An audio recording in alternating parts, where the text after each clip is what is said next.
아침 묵상 하나님 장 시작하겠습니다. 먼저 기도하시겠습니다. 주님, 오늘도 감사합니다. 우리가 하나님 사랑 안에 있음을 믿습니다. 오늘도 하나님의 그 사랑의 흔적을 삶 가운데 발견하며 감사함이 넘치는 삶 되게 앞서서 예수님의 이름으로 기도드립니다. 아멘. 오늘 함께 하실 말씀은 에스더서 5장 2절 말씀을 보도록 하겠습니다. 왕후 에스더가 뜰에 선 것을 본즉 매우 사랑스러움으로 손에 잡았던 금귤을 그에게 내미니 에스더가 가까이 가서 금귤 끝을 만진지라. 아멘. 오늘 말씀의 제목은 긍휼이 형통입니다 라는 제목으로 말씀 나누도록 하겠습니다. 에스더 5장은 앞서 에스더 4장에서 유대인들을 몰살할 수 있는 이제 절제절명의 위기에서 중보기도의 부탁과 죽으면 죽으리라 결단하였던 에스더가 이제 유다인들을 구하기 위해서 큰 용기를 내서 아수에로 왕 앞에 나아가는 장면입니다. 정말 감사하고 다행스러운 것은 왕이 에스더를 보고 너무나 사랑스러워 보였고 긍휼한 마음이 충만했다는 것입니다.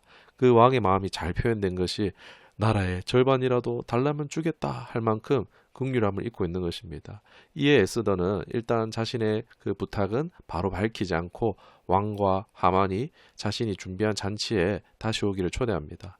자신의 진짜 바람은 잔치에 한 번 더 왕과 하만이 초청에 응해주면 그때 밝히겠다라고 하는 것입니다.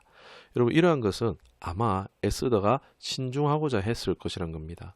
상황상 주변에 많은 사람들 앞이라서 말하기 껄끄러울 수도 있고 또 왕이 혹여나 변덕 부리게 되면 곤란하기 때문에 이 왕의 마음이 달아오르고 무르익게 하기 위해서 때를 기다린 것이다 라고 할 수 있을 것 같습니다.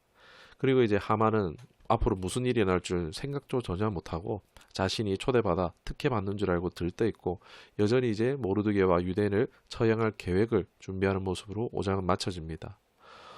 에스더 5장에서 주목되는 것은 보이지 않지만 하나님이 일하고 계신 부분입니다. 바로 에스더가 아수에로 왕 앞에 나아갈 때에 법령대로 죽을 수도 있었지만 정말 과하다 싶을 만큼 아수에로 왕에게 긍휼을 사랑을 입고 있는 것을 볼 수 있습니다. 누구는 금식에서 보호 본능을 자극할 만큼 더 예뻐 보였다 등의 그런 우스운 주장을 하기도 합니다. 그럴 수도 있죠. 그러나 다양한 개인적인 관점에서 볼 수도 있겠지만 아수에로 왕은 한 달 가량을 에스더를 찾지 않고 있었습니다. 잊은 거죠, 완전. 많은 후궁들이 있었기 때문입니다. 그래서 아쉬울 게 없었을 것인데 그러나 에스더가 더 사랑스러울 수 있었던 것은 이것은 하나님의 섭리라고 밖에 볼 수가 없는 것입니다. 여러분, 하나님은 종종 하나님의 사람들로 세상 사람들에게 긍휼을 입게 하신다는 것입니다. 출애굽기에서 모세의 어머니 요게벳이 애굽인들이 유대인 남자아이들을 죽임으로써 이 모세를 살리려고 어떻게 합니까? 강물에 갈대 상자에 넣어서 강물에 띄어서 보내죠. 떠내려가 닿은 곳이 어디였습니까? 애굽의 공주였습니다. 그리고 애굽의 군사들에게 발견되면 즉시 죽을 수 있었음에도 하나님께서는 공주에게 긍휼한 마음을 입게 하셔서 양자로 삼음으로 구원받게 하셨다는 것입니다. 하나님께서는 세상 가운데에 하나님의 사람들도 세상 사람들이 당하는 어려움을 동일하게 허용하시는 것을 볼 수 있습니다. 전도서 9장 2절에 보면은 모든 사람에게 임하는 그 모든 것이 일반이라 의인과 악인, 선한 자와 깨끗한 자와 깨끗하지 아니한 자, 제사를 드리는 자와 제사를 드리지 아니하는 자에게 일어나는 일들이 모두 일반이니 선인과 죄인, 맹세하는 자와 맹세하기를 무서워하는 자가 일반이로다. 아멘. 믿는 자들도 일반이라는 것입니다.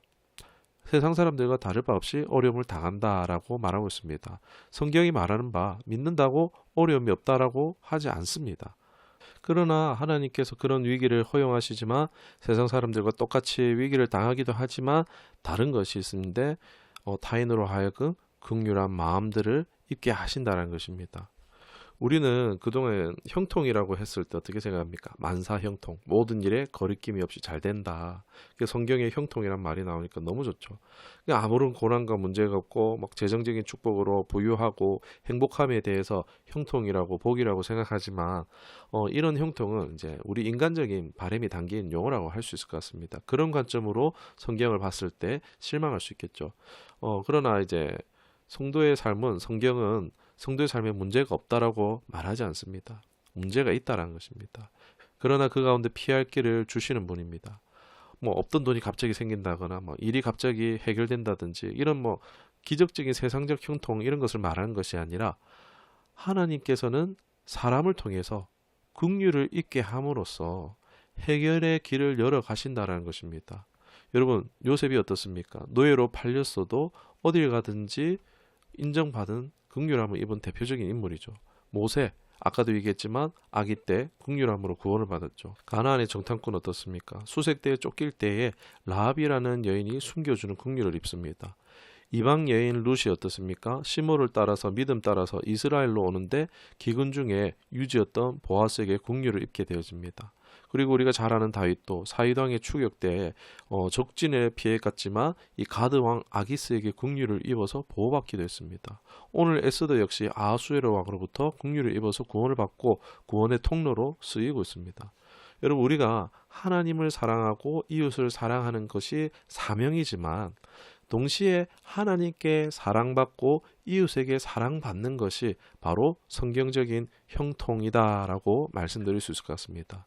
이러한 형통은 여러분 어떻게 주어집니까?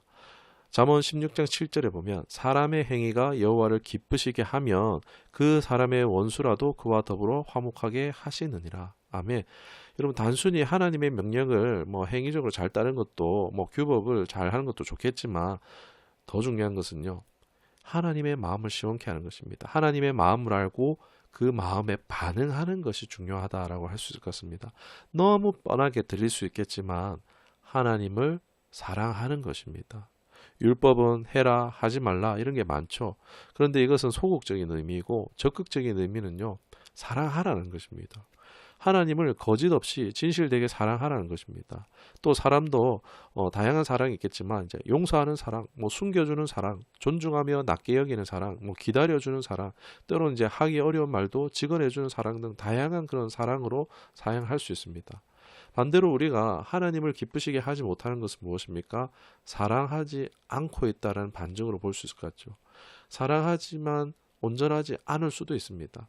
신앙을 잘하고 있다는 것은요, 다른 것을 행위적으로 잘하는 것이 아니라 사랑을 잘하는 것이 신앙생활을 잘하는 것이다라고 할 수 있고, 그 잘하고 있는 증거는 자신이 사랑받음으로써 알 수 있다는 것입니다. 여러분, 하나님을 기쁘시게 함으로 가장 좋은 열매인 사랑의 열매가 삶 가운데 가득하기를, 성경적인 형통의 삶이 될 수 있기를 주님의 이름으로 축원합니다. 기도하겠습니다.